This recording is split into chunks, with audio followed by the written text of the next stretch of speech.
Opinion, një ditë në ndan nga çelja e fushatës elektorale për parlamentaret e 11 majit, ku motorët e të djathtë për këto zgjedhje të 11 majit do të ndizen zyrtarisht ditën e nesërme në orën 19, ndërsa për të majtët zyrtarisht fushata zgjedhore do të çelet ditën e shtunë. Sot në një moment të rëndësishëm në prag të zgjedhjeve parlamentare, sigurisht që klima elektorale sa vjen e po nxehet. Unë kam kënaqësinë që të ndaj një bisedë me zotin Ilir Ali Mehmeti, një nga figurat më të artikuluara të opozitës dhe njëherë është një figurë publike i cili ka fituar besimin e qytetarëve përtej fushës politike. Përshëndetje, mirë se erdhët. Mirëdita, faleminderit për ftesën. Do të flasim për përgatitjet për zgjedhje, vizionin e Shqipërisë së nesërmes që ka opozita, listat e hapura të mbyllura, raportin me drejtësim, po njëkohësisht edhe denuncimet ndaj qeverisë Rama që vijojnë nga ana opozitës.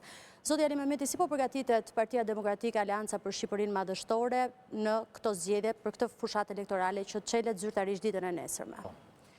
Në radhë parë patjetër ne nuk e kemi lënë këto për ditën e fundit, kemi nisë të punojmë që në fillim të vitit. Ju keni parë se si kemi filluar të shpalosim programin tonë dhe kemi fillu pikërisht nga Departamenti i Shëndetësisë. Unë kryesoj Departamentin e Shëndetësisë Partinë Demokratike dhe bashkë me kryetarin Dr. Berishën kemi qenë që me 25 janar të këtij viti ku kemi shpalos programin tonë, më pas çdo 3-4 ditë çdo departament kanë nxjerrë pjesën e vet programit si mas sektor, arsimi, bujqësia, ekonomia, turizmi e me radhë. Dhe ne kemi muaj që ja bëjmë dije këto qytetarëve se kush është programi jonë dhe kush janë pikat tona. Patjetër, programi ka ardhur në fazë përfundimtare, tashmë është konsoliduar. Ju e dini që kemi hapjen e çeljen e fushatës nesër dhe miratimin e programit zyrtarisht një ditë më pas.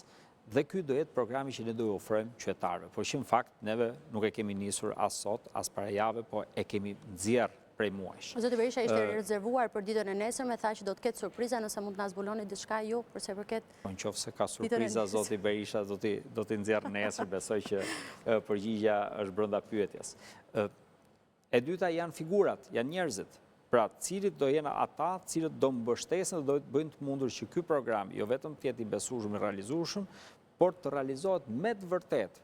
Pra, të jetë i mundur për shembull implementimi brenda 100 ditëve të para, të asaj që ne quajmë paketa dhëmshurisë, që fillon direkt me vendosjen e një minimumi jetik.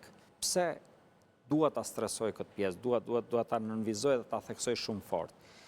Se sot e kësaj dite, deri më sot që flasim në 2025-ën, askush kur nuk ka menduar të miratoj minimumin jetik. Pra, sa para duhen për një qytetar të Shqipërisë që të mbijetojë, se ky është minimumi jetik. Pra, të ketë të ardhura që të ketë mundësi të ushqehet, të strehohet dhe të paguajë dritë qera e me radhë. Baza është jeta. Dhe kjo Partia Demokratike e ka kalkuluar në 200 euro. Partia Socialiste nuk e ka fare në nocion. Pra as nuk e ka menduar fare dhe nuk e diskuton fare minimumin jetik. Pse themi ne këtë? Se ne mendojmë që pa 200 euro në muaj, një qytetar i Shqipërisë nuk jeton dot. Nuk është e mundur të japësh dot ndihmë ekonomike 60.000 lekë vjetra për një familje. Nuk ka se si një pensionist me 100-130.000 lekë, se ka pensionet të këtij tipit, si ja dela deri në fund muajit, si shkon atje.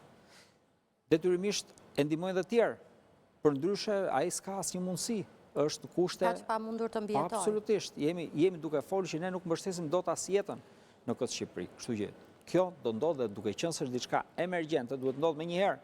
Prandaj ne këtë e kemi 100 ditë e parë, nuk rrim me thonë do e shohim neve përgjatë viteve tona të legjislaturës. Ka një kontrast të madh mes premtimeve dhe realitetit ekonomik. Si pretendon Partia Demokratike të mbështesë financiarisht të gjitha këto nisma, përse i përket dhe minimumit jetik, edhe kryesisht edhe në sektorin e shëndetësisë që mbuloni ju në këtë parti? Buxheti i Shqipërisë, buxheti zyrtar, ai shtetëror, është miliarda euro.